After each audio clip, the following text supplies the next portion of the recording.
Hi and welcome to Craigie House Interiors. I'm going to show you today how I make the fabric pictures that go on my lampshades. I'm often asked whether they're glued onto the shade or whether they're stitched with a sewing machine, but in actual fact they are felted onto the shade. So I first felt them onto the backing fabric and then make that into a shade. I always use 100% wool tweed. And I have tried hand felting this before, but it wasn't very successful because the fibres are quite thick. And it's much easier to use a felting machine. The process probably isn't any quicker, but it's just more secure.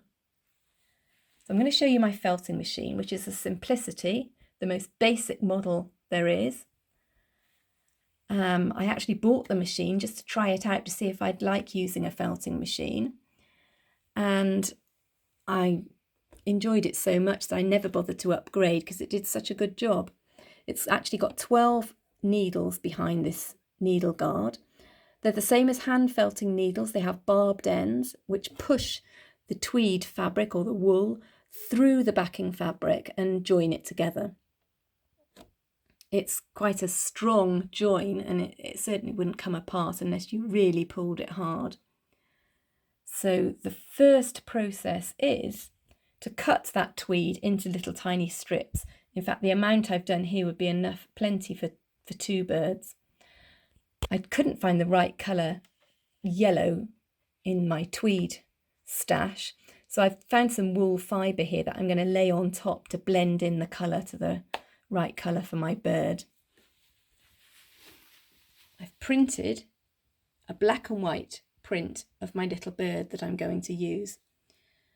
And I've printed that out in black and white because you can then see the different shades of the feathers and the bird so that you can blend the right colour of tweed into the right place. I've used that picture to draw around the shape of the bird, and then I've filled in the features, the wings and the beak and the eye, ready to felt onto. And I'm just going to show you, because I have already done this bird almost to the level that I'm happy with.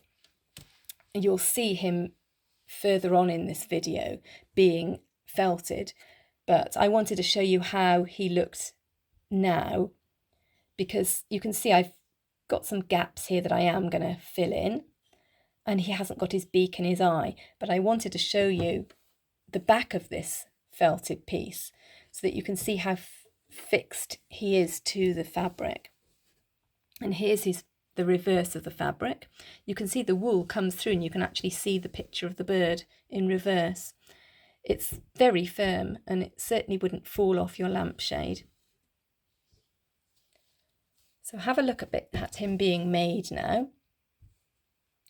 And then the process, once I'm happy with this bird felting, I will then put free motion embroidery on top of him to highlight his features, and that's a huge change to him. He will really be defined once he's finished, and I'm going to do that in another video, so watch this space.